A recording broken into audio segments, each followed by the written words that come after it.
अस्सलाम वालेकुम स्टूडेंट्स, आप देख रहे हैं चैनल जिसका नाम है पढ़ाई घर। उम्मीद है आप सब खैरियत से होंगे। तो स्टूडेंट्स, आज हम जिस सब्जेक्ट के बारे में बात करेंगे वो है मैथमेटिक्स।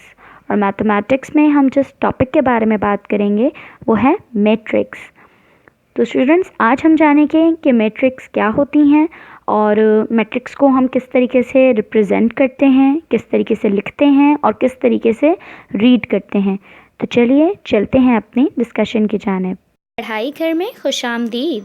सबसे पहले इस चैनल को सब्सक्राइब कर लें और बेल आइकन पे क्लिक कर लें ताकि आप हमारी तमाम वीडियो से बाखबर रहें और बनो मिसाल पाकिस्तान की, क्योंकि अब मुल्क को बेहतर बनाना है। तो स्टूडेंट्स, सबसे पहले देख लेते हैं कि मैट्रिक्स है क्या। इन मैथमेटिक्स अ मैट्रिक्स और उसका प्लूरल होता है मैट्रिसेस। ये एक रेक्टेंगुलर एरे होता है नंबर्स का, सिंबल्स का या एक्सप्रेशन का, जो अरेंज्ड होता है डिफरेंट रॉज और कॉलम्स में। हम इसको लिखते कैसे हैं, आप एक एग्जांपल के तौर पर देख सकते हैं कि हम इनको स्क्वायर ब्रैकेट्स के अंदर लिखते हैं और स्क्वायर ब्रैकेट्स के अंदर ये किसी भी तरीके के हो सकते हैं, लेकिन उसमें भी ये डिफरेंट रॉज और कॉलम्स में होते हैं। जिस तरीके से आप देख सकते हैं कि यहाँ पर आपके पास डिफरेंट टाइप्स ऑफ मैट्रिसेस यहाँ पर हमने ड्रॉ की हुई हैं ताकि आप गौर से देख सकें और समझ सकें कि इस किस्म की जो भी आपको एक्सप्रेशंस नज़र आते हैं नंबर्स के, सिंबल्स के, तो वो मैट्रिसेस कहलाते हैं। चलिए अब देखते हैं कि अब हम इसको रिप्रेजेंट कैसे करते हैं। मैट्रिसेस को हम हमेशा रिप्रेजेंट करते हैं एक कैपिटल इंग्लिश लैंग्वेज अल्फ़ाबेट से।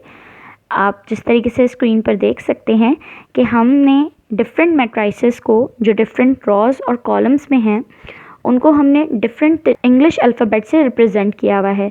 A, B, C, D, G, H, Z, कुछ भी हम उनको नाम दे सकते हैं, मगर वो हमेशा कैपिटल इंग्लिश लैंग्वेज अल्फ़ाबेट होने चाहिए। We read it as 2/3। आप देख सकते हैं कि हम इसको राइट कैसे करते हैं। अगर हम इसको वैसे देखें तो 2 × 3, और अब हम इसको रीड कैसे कर सकते हैं, हम इसको रीड करते हैं 2/3। तो स्टूडेंट्स, आप इसमें देख सकते हैं कि इसमें जो सबसे पहला नंबर होता है, जिस तरीके से 2 है, तो 2 में हमेशा हमें रॉस के नंबर पता लगते हैं कि आखिरकार उसका नंबर है कौन सा और कितनी टोटल रॉस हैं किसी मैट्रिक्स में। अब जिस तरीके से आप देख सकते हैं कि जो कॉलम्स नंबर हैं वो उसके बाद लिखे जाते हैं और इससे हमें पता लगता है कि इस मैट्रिक्स में कितनी रॉस हैं और कितने कॉलम्स हैं। तो इससे हम आराम से इनको आइडेंटिफाई कर सकते हैं और इनको लिख सकते हैं। तो स्टूडेंट्स, उम्मीद है कि आपको मैट्रिक्स के बारे में बहुत अच्छी नॉलेज मिल गई होगी और आपने इन सब को नोट डाउन कर लिया होगा। आपने इस सब को नोट डाउन बहुत अच्छे से करना है और अच्छे से पढ़ना है, अपने लिए, अपने वालिदैन के लिए और इस मुल्क के लिए। इसीलिए बनो मिसाल पाकिस्तान की, क्योंकि अब मुल्क को बेहतर बनाना है।